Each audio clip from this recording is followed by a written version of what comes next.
Yes, now the last topic is of some basic concept of chemistry chapter is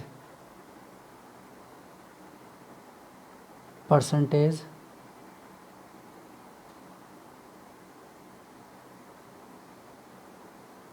labeling of oleum. ठीक, percentage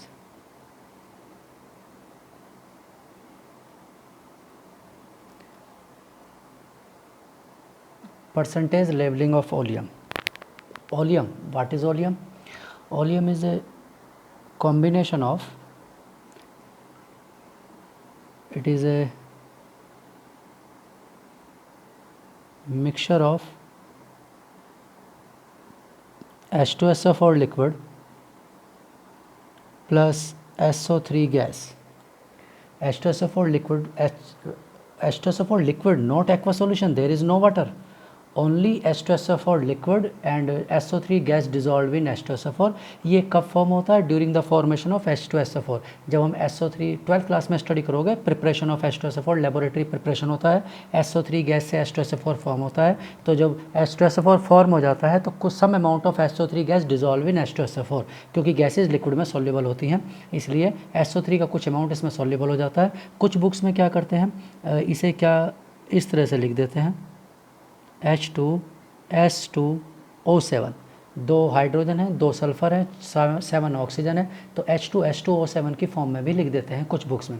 ठीक है, वैसे but actual the oleum क्या होता है? Oleum is a mixture of H2SO4 liquid SO3 gas, यानी SO3 gas dissolve in H2SO4 liquid is known as oleum. इसे oleum कहा जाता है. ठीक है, अब इसमें परसेंटेज लेबलिंग लगा होता है. इस ओलियम में इसमें परसेंटेज लेबलिंग क्या लगा होता है? ये परसेंटेज लेबलिंग किसके बेस पर होता है? फ्री SO3 के लिए, to measure the free SO3. ठीक है, परसेंटेज लेबलिंग किसके लिए होता है? To measure the percentage labelling of oleum. It is used to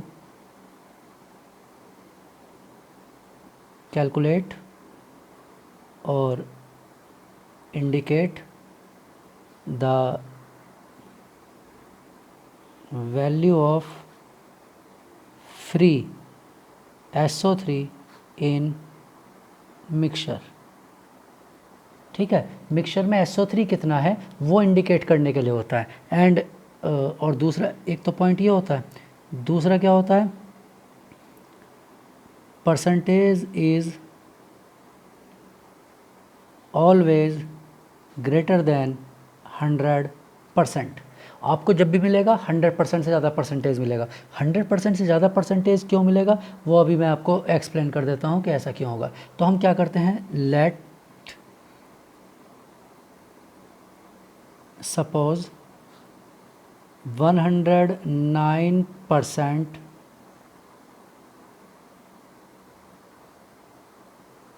labeling is present on oleum mixture. ठीक है, ओलियम के मिक्सचर पर या उसकी बोतल पर क्या लगा हुआ है? 109 की लेबलिंग लगी हुई है, 109% की लेबलिंग लगी हुई है. अब इस 109%, अब आप कहेंगे कि 100% से ज़्यादा कैसे हो सकता है? कोई भी परसेंटेज तो मैक्सिमम 100 होती है, ये 100 से ज़्यादा कैसे होगा?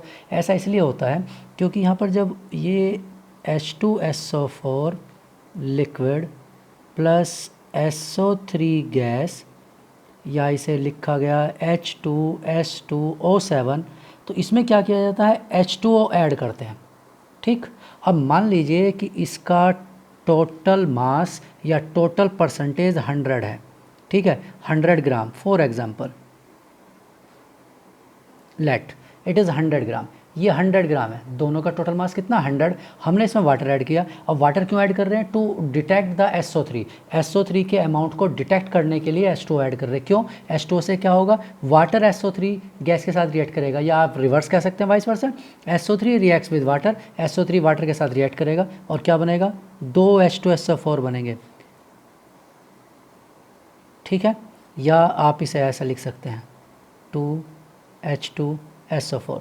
ये H2SO4 जो पहले से है इनिशियल, मैं I लिख देता हूँ इसे इनिशियल, और ये H2SO4 कौन सा है, F फॉर्म्ड, जो अभी भी फॉर्म हुआ है। ये कहाँ से फॉर्म हुआ, SO3 और वाटर, मैं सर्कल कर देता हूँ, इन दोनों की रिएक्शन से ये फॉर्म हुआ। ठीक है, इसका मतलब ये हुआ कि अब जो प्रोडक्ट का मास है वो क्या होगा, मोर देन 100 ग्राम होगा। अब आप कहेंगे मोर देन 100 ग्राम क्यों होगा, क्योंकि इसमें क्या ऐड हो गया, प्लस वेट ऑफ वाटर।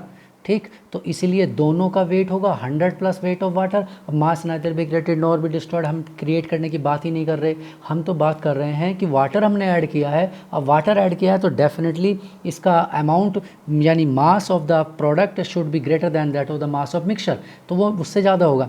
तो अब जैसे 109% लिखा हुआ है, 109% का मीनिंग है कि मिक्सचर का मास क्या होगा, 109 ग्राम होगा। ठीक है, क्वेश्चन के अकॉर्डिंग। ठीक, इफ़ द मिक्सचर इज़ 100 ग्राम तो उसका 109% कितना होगा, 109 ग्राम। मीन्स प्रोडक्ट का वेट क्या होगा, 109 ग्राम होगा। ये इसका मीनिंग होता है। अब आप कहेंगे कि मास इंक्रीज़ कैसे हुआ, मास क्रिएट नहीं हुआ है, वाटर भी तो ऐड हुआ है, यानी इसमें 9 ग्राम वाटर है। कितना वाटर है, 9 ग्राम। मान लो लेवलिंग परसेंटेज कितना होता है, 120 ग्राम होता है, मतलब 120%। 120 का मतलब ये कितना होता है, 100 ग्राम ये है तो ये 120 ग्राम होता है। और वाटर कितना होता है इसमें, तो वेट ऑफ वाटर कितना हो जाएगा, 109 और 100 यानी 9 ग्राम H2O। ठीक है, तो 100 ग्राम हमारे पास मिक्सचर, 9 ग्राम वाटर ऐड हुआ, टोटल कितना हो गया, 109। तो परसेंटेज लेवलिंग से क्या इंडिकेशन मिल जाता है, amount of water added to the mixture. ठीक है, मतलब more than 100 is the weight of, more than 100 से ज़्यादा जो भी होगा, मतलब 100 से अबव 101% तो यानी कि 1 ग्राम, 102% मीन्स 2 ग्राम। अगर आप सॉल्यूशन मिक्सचर को क्या मानते हैं, 100, और ऑब्वियसली आप 100 ग्राम तो एज्यूम करेंगे क्योंकि परसेंटेज में कुछ वैल्यू तो गिवन नहीं है इनिशियली, तो 100 मानने में सबसे ईजी होता है। तो अगर ये मिक्सचर 100 ग्राम है और 102% लिखा हुआ है, इट मीन्स ये टोटल वेट होगा 102 ग्राम और इस वाटर होगा 2 ग्राम। अब जैसे ये था, ठीक है, 9 ग्राम, और भी कोई परसेंटेज लिख सकते हैं। ठीक है, लेट द,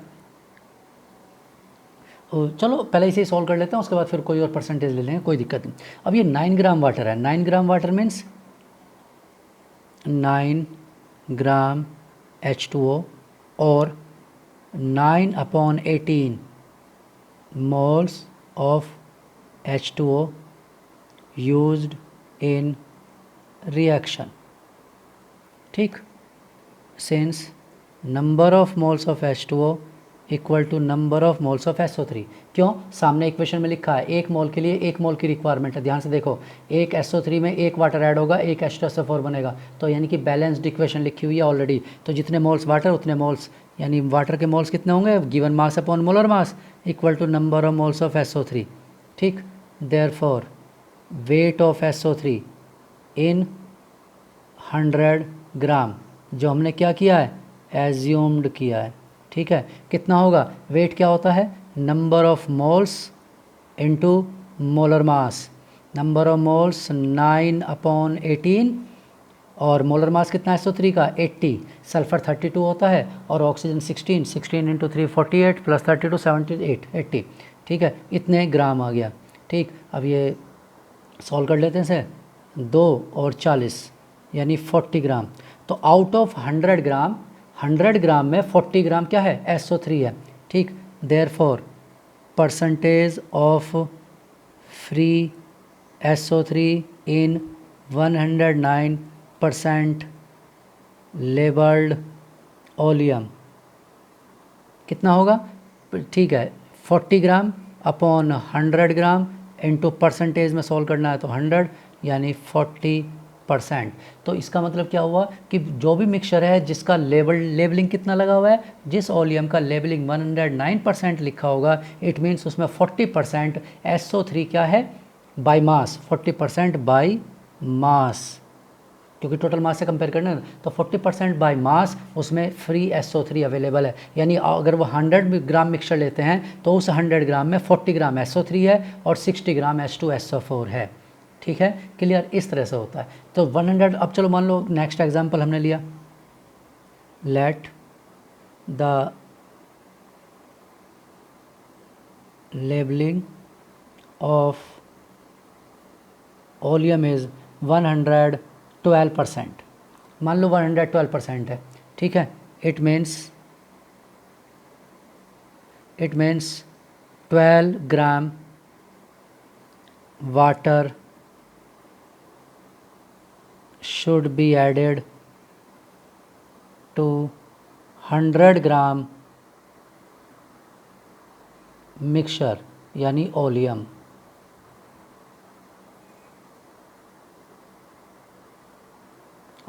ठीक है, तो 12 ग्राम वाटर ऐड करना पड़ेगा, क्यों? क्योंकि अगर 100 ग्राम हमने मिक्सचर लिया है तो वह 100 का 112% कितना होगा? 112 ग्राम। तो उसमें 100 से ज़्यादा कितना है? 12, यानी 12 एक्स्ट्रा कहाँ से आया? 12 एक्स्ट्रा आया by the addition of water, यानी 12 ग्राम वाटर को ऐड करना पड़ेगा 100 gram mixture to get the 112, to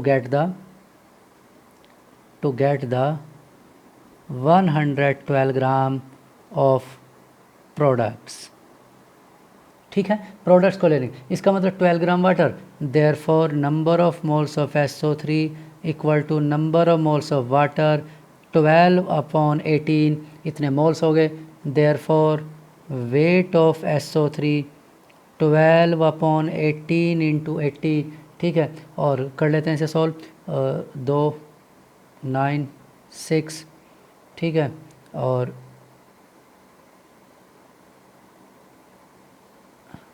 ठीक है, यह आ गया 160/3, ठीक। अब ये कम्प्लीटली तो डिवाइड होगा नहीं, ठीक है, तो अप्रोक्स, चलिए अप्रोक्स लिख लेते हैं, अप्रोक्स 5 3 53.33, यानी इतने ग्राम उसका वेट है, और ये ग्राम है तो यही क्या हो जाएगा? 53.33% फ्री SO3 उसमें अवेलेबल है, ठीक है, फ्री SO3 अवेलेबल है। क्यों? क्योंकि जो SO3 फ्री अवेलेबल होगा वही वाटर के साथ रिएक्ट करेगा, H2SO4 वाटर के साथ कोई रिएक्शन शो नहीं करता है, ठीक है, उसका कोई प्रोडक्ट नहीं बनता है, तो only free SO3 can react with water. तो हमने क्या सोल्व किया? हमने SO3 को डायरेक्ट सोल्व नहीं किया, हमने परसेंटेज लेवलिंग के बेस पर क्या सोल्व किया? वाटर का वेट सोल्व किया कि वाटर कितना यूज़ हुआ, और वाटर के वेट से हमने ये सोल्व किया कि उसके मोल्स कितने हैं, जितने मोल्स वाटर उतने ही मोल्स SO3 उसमें होगा available, because 1 mole of SO3 required 1 mole of water, या 1 mole of H2O used for 1 mole of SO3। Clear?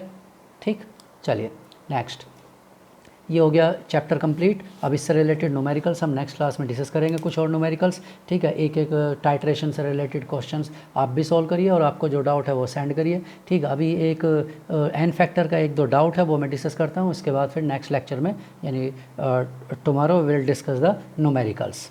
ये एन फैक्टर से रिलेटेड है, H3PO3, H3PO2, H3BO3, और एक मॉलिक्यूल ये था 2,4, इसे कहते हैं 2,4 डाई नाइट्रोफिनॉल इन H2O। इन सब को वाटर में रखा हुआ है और इनका एन फैक्टर सोल्व करना है। तो हमने लिखा था कि इसका एन फैक्टर 2 है, इसका 1, इसका 1, और इसका भी एन फैक्टर 1 है। तो क्यों है 1, वही किसी को डाउट है स्टूडेंट को, तो हम उससे डिस्कस कर रहे हैं। तो देखते हैं इसका एन फैक्टर 2 क्यों। मैंने आपको बताया था कि रूम टेम्परेचर पर वाटर में केवल जनरल केसेस में वो ही हाइड्रोजन रिलीज़ होते हैं those are attach with oxygen. तो इस स्ट्रक्चर में केवल 2 हाइड्रोजन एटम ऑक्सीजन से अटैच हैं, इसलिए ये 2 रिलीज़ होंगे, ठीक। H3PO2 के स्ट्रक्चर में only 1 hydrogen attached with oxygen, केवल एक हाइड्रोजन ऑक्सीजन से अटैच है। Other 2 hydrogen atoms attach with phosphorus, और फॉस्फोरस से अटैच हाइड्रोजन या नाइट्रोजन से अटैच हाइड्रोजन रूम टेम्परेचर पर वाटर में at room temperature, room temperature पर वाटर में डिसोसिएट नहीं होता, यानी रिलीज़ नहीं होता। H3BO3, और ये क्या है? These are known as protic acid, protic acid.